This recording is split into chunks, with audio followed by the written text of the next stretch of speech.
Bangkit dan bercahayalah. Shalom jemaat yang dikasihi Tuhan. Kembali kita berjumpa di Daily Devotion terakhir di tahun 2021. Dan saya bersyukur buat saudara terus yang setia di dalam saudara punya kerinduan untuk belajar dan mendengarkan firman Tuhan di dalam sepanjang tahun ini. Semua renungan Daily Devotion yang Tuhan berikan buat kita semua. Dan hari ini Daily Devotion kita terambil dari 1 Korintus 1 ayat yang keempat sampai dengan 9. Dan saya memberikan judul dari renungan hari ini, Hidup yang mendatangkan kesaksian. Saudara, di hari terakhir ini di tahun 2021, firman Tuhan, pesan Tuhan buat kita ada di ayat 4. Firman Tuhan bilang begini, Paulus mengatakan kepada jemaat di Korintus, "Aku senantiasa mengucap syukur kepada Allahku karena kamu," katanya, "atas kasih karunia yang dianugerahkannya kepada kamu di dalam Kristus Yesus." Yang pertama, pesan yang pertama adalah buat kita, biar kiranya hidup kita mendatangkan ucapan syukur buat orang lain kepada Tuhan. Dan di penghujung tahun 2021 mari kita melakukan evaluasi. Apakah justru hidup kita hari-hari ini bisa mendatangkan ucapan syukur buat orang lain? Apakah ada orang-orang yang bersyukur tentang hidup kita kepada Tuhan? Kenapa saudara? Karena mereka melihat ada kasih karunia Allah katanya di dalam hidup saudara dan saya. Ada kasih karunia Allah yang dianugerahkannya kepada kamu, kepada saudara dan saya di dalam Kristus Yesus. Dan ini menjadi perenungan di akhir tahun ini. Bagaimana sepanjang tahun ini, apa yang kita lakukan? Apakah hidup kita telah menjadi kesaksian dan mendatangkan ucapan syukur buat orang lain? Sebab apa saudara? Di ayat kelima firman Tuhan bilang, ini yang mendatangkan ucapan syukur. Yang tadi yang pertama adalah tentang kasih karunia. Ada karunia-karunia yang dianugerahkan dan itu menjadi berkat buat orang lain. Di ayat 5, sebab di dalam Tuhan katanya, saudara dan saya telah menjadi kaya di dalam segala hal. Apa itu segala hal? Di dalam perkataan dan pengetahuan. Ada ucapan-ucapan yang bisa menjadi berkat buat orang. Ada pengetahuan ketika kita belajar, ketika kita diperlengkapi, justru tujuannya supaya ada orang-orang yang mendatangkan ucapan syukur. Ada orang-orang yang diberkati melalui hidup saudara dan saya. Dan itu merupakan ucapan syukur yang kedua, alasan kenapa mereka mengucap syukur. Yang ketiga, di ayat ke-6 bilang begini, sebab dengan kesaksian tentang Kristus yang telah diteguhkan di antara kamu katanya. Ketika melalui hidup kita ada kesaksian-kesaksian tentang Tuhan, hidup saudara dan saya menjadi kesaksian bahwa Tuhan dibesarkan dan hidup dan berkarya nyata melalui hidup saudara dan saya, dan itu mendatangkan ucapan syukur buat orang.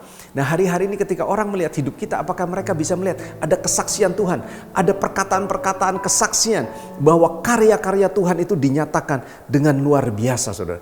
Karena ayat 7, kalau saudara melakukan itu semua, ayat 7 bilang ini, demikianlah kamu tidak kekurangan di dalam karunia apapun, sementara kamu menantikan pernyataan Tuhan kita Yesus Kristus.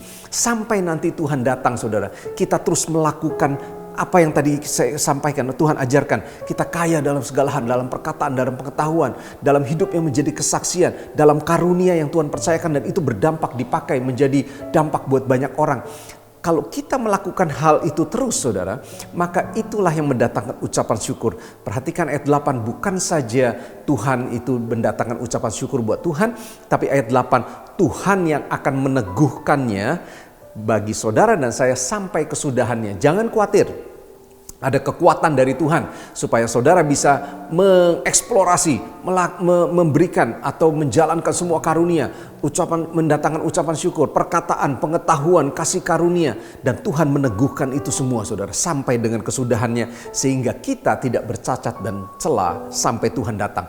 Tuhan yang akan menyempurnakan apapun yang saudara lakukan. Di ayat 9 sebagai penutup adalah Allah yang memanggil saudara dan saya kepada persekutuan dengan anaknya. Tuhan kita adalah setia. Jangan pernah takut, di hujung tahun 2021 Tuhan telah setia menuntun kita sepanjang tahun ini. Tuhan menyertai kita sepanjang tahun ini. Tuhan yang sama, Tuhan yang setia juga terus akan menyatakan kesetiaannya sampai melewati tahun 2022 dan bahkan tahun-tahun ke depan. So jangan takut memasuki tahun yang baru 2022, selamat menempuh atau selamat memasuki tahun yang baru. Percayalah bahwa Tuhan terus akan memakai hidup kita sehingga hidup kita terus akan menjadi berkat. Mari kita berdoa. Kami bersyukur hari ini Tuhan, di penghujung tahun 2021 kami terus diperlengkapi.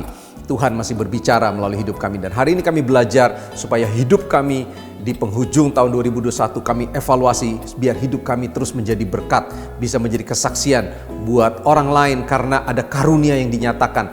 Ada kami kaya dalam perkataan, di dalam pengetahuan, dan itu menjadi berkat buat banyak orang. Kami diperlengkapi supaya kami menjadi berkat memperlengkapi orang lain. Dan bahkan ada kesaksian-kesaksian tentang Tuhan melalui hidup kami, bukan saja melalui perkataan, tapi hidup ini adalah kesaksian yang sesungguhnya. Dan Tuhan, mari teguhkan semua karyamu di dalam hidup kami, dan memasuki tahun 2022, Tuhan yang setia, Tuhan yang telah menuntun kami, menyertai kami sepanjang tahun 2021, Tuhan yang setia, yang sama, yang akan menyertai kami sepanjang tahun 2022. Terus pakai hidup kami, dan inilah persembahan hidup kami, biar nama Tuhan ditinggikan dalam nama Yesus. Haleluya.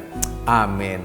Selamat tahun baru 2022. Tuhan berkati kita semua. God bless.